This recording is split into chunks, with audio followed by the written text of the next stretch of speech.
টপিকটা নিয়ে আলোচনা করব সেটা হচ্ছে মাধ্যমিক বা উচ্চ মাধ্যমিক দেওয়ার পর সবাই মনের মধ্যে একটা বিভ্রান্ত আছে।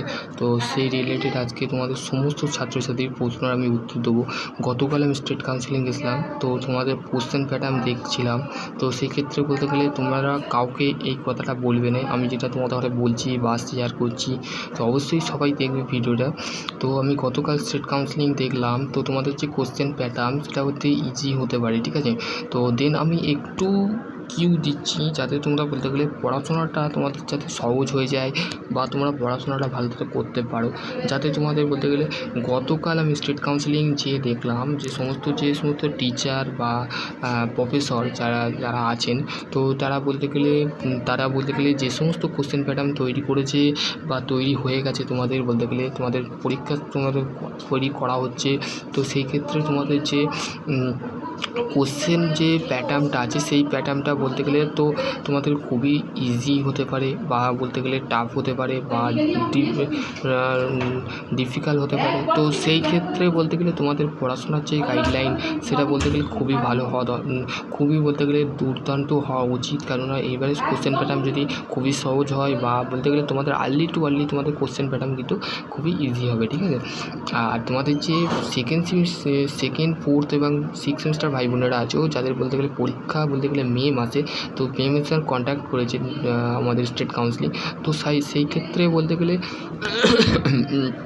যে সমস্ত ভাই বোনেরা এখনও পর্যন্ত আমার চ্যানেল লাইক এবং শেয়ার করোনি, সাবস্ক্রাইব করোনি, তো অবশ্যই বলতে গেলে চ্যানেলটাকে সাবস্ক্রাইব করো আর আমার সাথে তোমরা অবশ্যই জুড়ে থাকো, ঠিক আছে।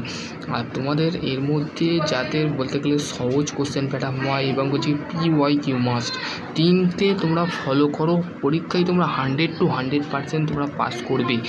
ফার্স্ট অফ অল তোমাদের ঘরে বলতে গেলে ম্যাট্রিক্সটা ফলো করো। 5 ইয়ার্সের যদি ম্যাট্রিক্স থাকে বা 10 ইয়ার্সের ম্যাট্রিক্স থাকে তো সেটাকে ফলো করো।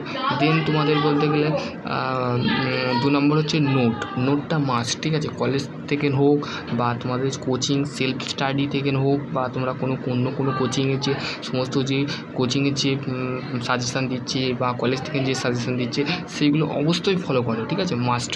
তারপর হচ্ছে 3 নম্বর যেটা হচ্ছে সেটা হচ্ছে PYQ, ঠিক আছে। প্রিভিয়াসের কোশ্চেন তোমাদের ঘরে দেবে। ধরো আগের বছরের যে কোশ্চেনটা সেই কোশ্চেনটাই এই বছরে দিয়ে দিল, তো সেই ক্ষেত্রে তোমাদের মাথায় রাখতে হবে যে তোমাদের কোশ্চেন PYQ মাস্ট, ঠিক আছে। PYQ তোমাদের ওরা ফলো করতে হবে। দেন তোমাদের PYQ যদি না ফলো করো তাহলে বলতে গেলে তোমরা 100 to 100 ফেল করবেই, ঠিক আছে। তো সেই ক্ষেত্রে বলতে গেলে PYQ রিলেটেড বলতে গেলে 2খানা ভিডিও বানানো আছে। তো অবশ্যই যে আমার পলিটেকনিক যে প্লে লিস্ট আছে সেই প্লে লিস্টে যে চেক করো, জব আপডেট থেকে সমস্ত কিছু আপডেট তোমরা এই চ্যানেলে পেয়ে যাবে। তো এর মধ্যে যদি আরও কোনো কোয়ারি থাকে তো ডেফিনেটলি তোমরা কমেন্ট সেকশানে কমেন্ট করতে পারো। আর বলতে গেলে এর মধ্যে ইজি হবে না সহজ হবে, ইজি হবে না টাফ হবে না ডিফিকাল্ট হবে কোশ্চেন, সেটা তো আমি বলতে পারবো না। কিন্তু স্টেট কাউন্সিলিং আমি যেটুকু কোশ্চেন প্যাটার্ন পড়েছি বা দেখেছি সেক্ষেত্রে বলতে গেলে তোমাদের কোশ্চেন প্যাটার্ন সহজ হবে, ঠিক আছে। এর মধ্যে তোমাদের যদি আরও কোনো কোয়ারি থাকে তো ডেফিনেটলি তোমরা কমেন্ট সেকশানে করবে। 6 সেমিস্টারের ভাই বোনেরা বলতে গেলে যাদের এনভায়রনমেন্টাল আর ডিজাইন আর ওয়ার্ক অর্গানাইজেশন ম্যানেজমেন্ট এই সাবজেক্টগুলো একটুখানি খেয়াল রাখবে। রেফ্রিজারেশনের অনেক ছাত্রছাত্রী ফেল করেছে বা আগের বছরে বলতে গেলে রেফ্রিজারেশন, তারপরে হচ্ছে বলতে গেলে টম, ঠিক আছে। তারপরে হচ্ছে আরও সমস্ত মেট্রোলজি, মেকানিক্যাল ইঞ্জিনিয়ারিং ক্ষেত্রে, আবার বলতে গেলে সিভিলের যে স্ট্রাকচার ইঞ্জিনিয়ার আছে তো সেইখানেও বলতে গেলে ফেল করেছে। আরও সমস্ত যে সিভিলের যে সমস্ত ভ্যারিয়ার টু সাবজেক্ট আছে সেখানেও বলতে গেলে ফেল করেছে, ঠিক আছে। তো সেই ক্ষেত্রে বলতে গেলে মাথায় থেকে সেই সমস্ত পড়াশোনাগুলো গাইডলাইনগুলো একটু মেনটেন করো, ঠিক আছে।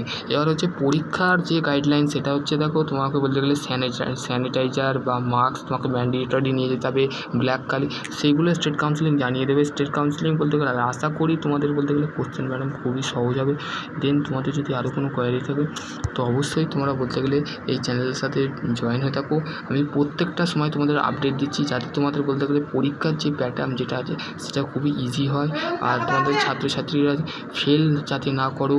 তোমাদের শুভজিৎ দাস দাদা তোমাদের অবশ্যই তোমাদের কৃষ্ণর সাথে আছে, কৃষ্ণ যাদের সাথে আছে বলতে ভগবান আল্লাহ যেই সমস্ত ছাত্রছাত্রী দেবতা বা দেবদেবতা তোমরা মানো, তো সমস্ত ছাত্রছাত্রীকে রিকোয়েস্ট করছি তোমরা তো ভগবানের উপরে কৃষ্ণ, হরে কৃষ্ণ, তো যে কৃষ্ণ আছে তো উনি তোমার বলতে গেলে পরীক্ষার সময় তোমাকে বলে দেবেন। তো সেই ক্ষেত্রে বলতে গেলে পড়াশোনার যে গাইডলাইন আছে সেই গাইডলাইনটা তোমরা মেনটেন করো, ঠিক আছে। আর এর মধ্যে যদি আরও কোনো কোয়ারি থাকে তো ডেফিনেটলি তোমরা কমেন্ট সেকশন, সকলে ভালো থেকো, সুস্থ থেকো। আজকের টপিক এতটুকুই। সকলে ভালো থেকো, সুস্থ থেকো। Thank you.